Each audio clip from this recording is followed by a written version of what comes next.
wondering if we could get one word. Scratch. Could we get one word?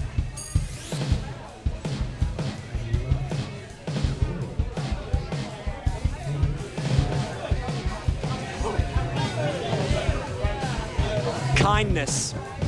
That's a very good word. That's my word for today. That's a very good word for today. Thank you.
I love it here. I don't know, every single time we play, I love it more. Yeah. We spend a lot of time here because our drummer lives here, and also my mom grew up around here and went to UGA, so I don't know, I grew up going to Athens, hearing a lot about Athens, especially this venue my mom has been talking about for, I don't know, since I could understand words, so. But this venue is so legendary that it's like always so, I mean, it's cool that we got to be able to play. Yeah. We played like here and there in Athens. We played Georgia Theater, and we played a long time ago. We played Hendershots. I've played Flicker. Yeah, right, Flicker.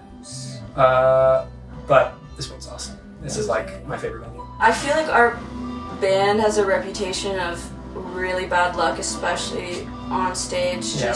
I mean, we're very chaotic on stage, and we used to be even crazier. And there have been times where, I mean, right? Well, we used to be crazier and less practiced. So it was like now we are like practiced crazy. Well, it was where we more can, like punk, and then now we're like a mixture of It was more different- punk and like not good performance and wild stage. I think we had just weren't as spirit. practiced as we are now. I think we just didn't control the spirit. We didn't refine it. I think we were just like very raw and like energetic. Yeah. And now we know when to go hard and when to like pull back. In terms of negative stage experience, 3 years ago or 2 years ago, we played South by on the return after COVID, and we played the stage, and I had a guitar with a broken bridge, and the bridge was broken in that it was shaved to have these sharp little edges. So I kept on breaking strings, and I had no idea why. And then first strum, every single string broke.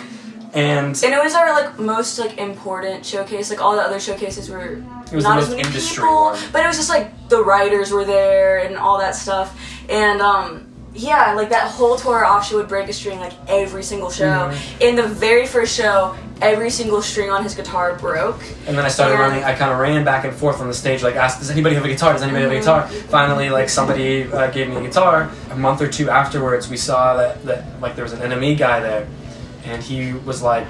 It was positive because it was like in a list of like the most promising acts at South by. Most epic acts at South by. And we were like number 3 or something, and it was like Lowertown. Lowertown consists of all of an Avsha, blah blah blah. They started on a rough start with Avsha breaking every single string and running like a chicken with his head off across the stage. He did not say that. He said like running like madly or something across the stage asking for a guitar. It's brutal out there. I mean, but then he was like, they had a lot of spirit and they were like lit. Yeah, like, it was a positive. it, but he was just like, it was an intense, an intense start. And it's hard to see that written.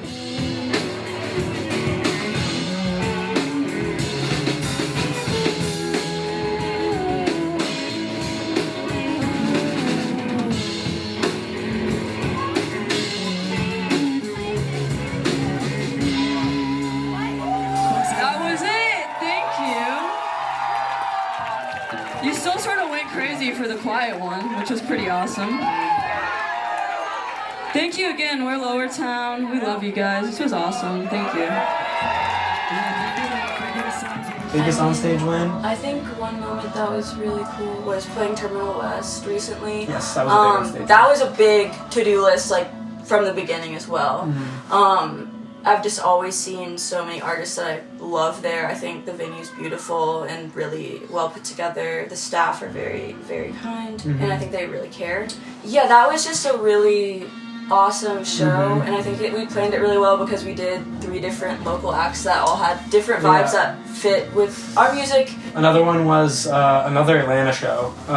We played the first Defend the Forest festival. It was epic. It was like in the middle of the People's Forest. It felt like everybody was rallying over a really important cause, and there was like really great music and people who were genuinely like who cared a lot about the cause. When we were playing, it was like torrential rain, and it was another classic Lowertown. Everything breaks like while we're playing and while we're on stage. So like, it was raining on our pedal boards and all this stuff, and yeah, it was pouring rain, and it was outside, obviously in the forest, and so there was like a big tarp, and it started falling down, and so a big part of the crowd just got this giant stick, like branch, and they like pulled up and like held up this stick while we were playing that held up all the tarp, and people were getting soaked and they didn't care, and they were like going crazy, and then the people under the tarp were like holding up this massive pole to prevent like our stuff from getting completely ruined.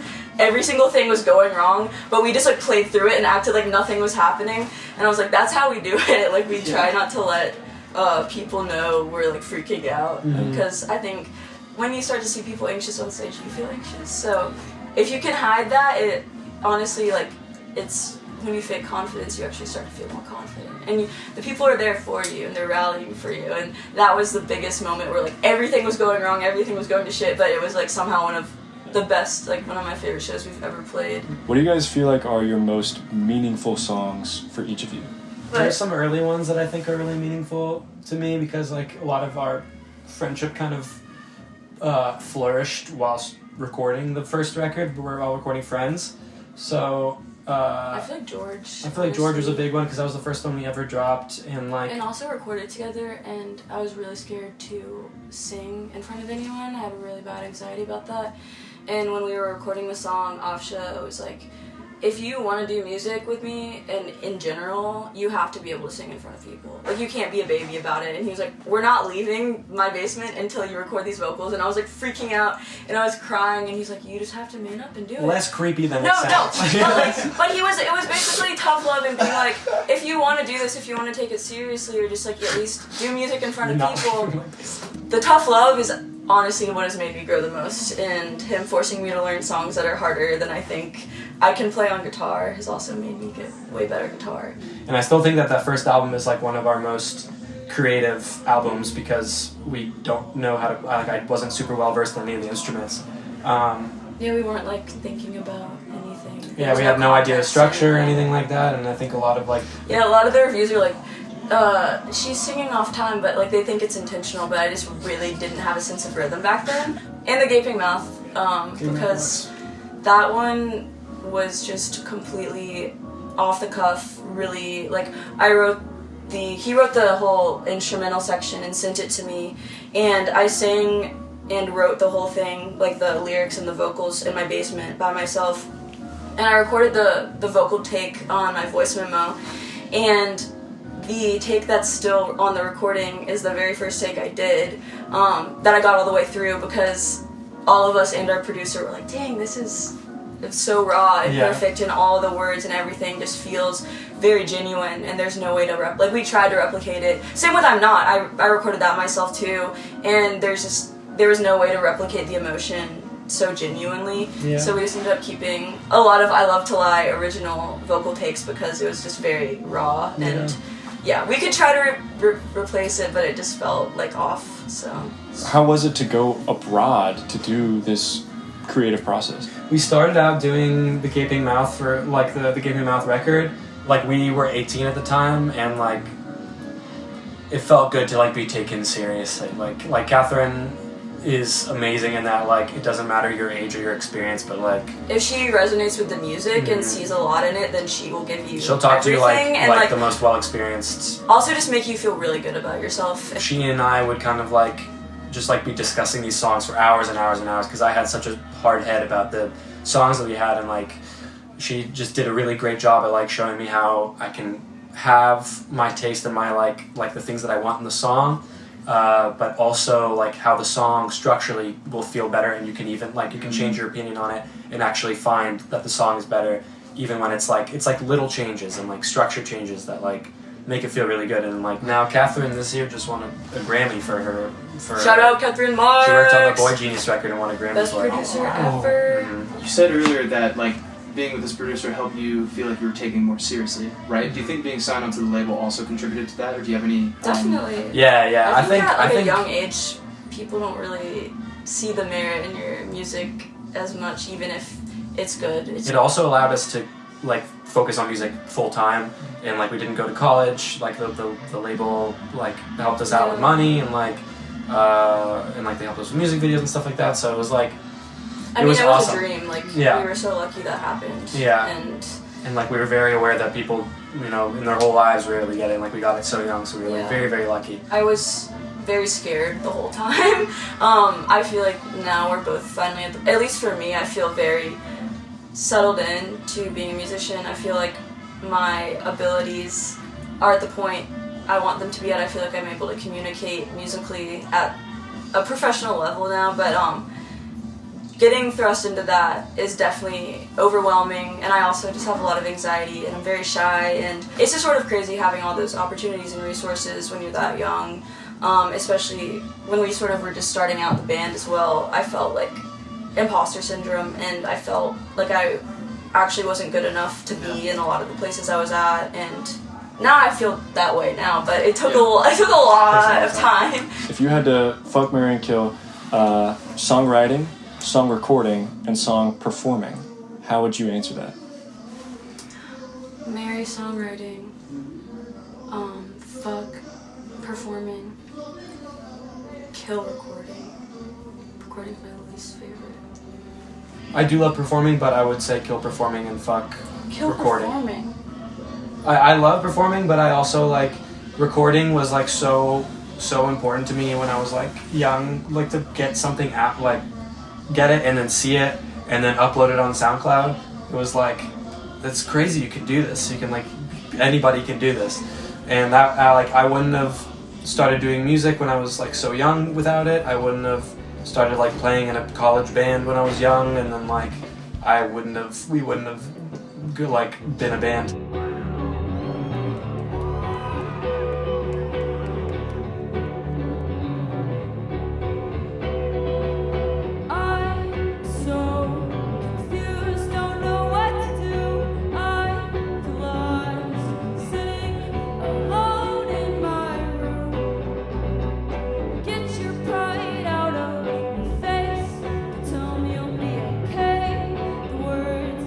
Say don't make you anymore.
good night.